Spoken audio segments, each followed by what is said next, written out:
ఇదే నా పల్లెటూరు, ఇదే నా తల్లిగారు. మా ఊరి పాడి పంట రాములోరి దీవెనంట. తల్లి గోదావరి నీళ్ళు కడిగే సీతమ్మ పాదాలు. ఊరంతా హాయ్ హాయ్ హాయ్, మనసంతా హాయ్ హాయ్ హాయ్.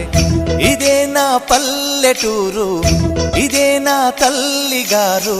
మా ఊరి పాడి పంట రాములోరి దీవెనంట.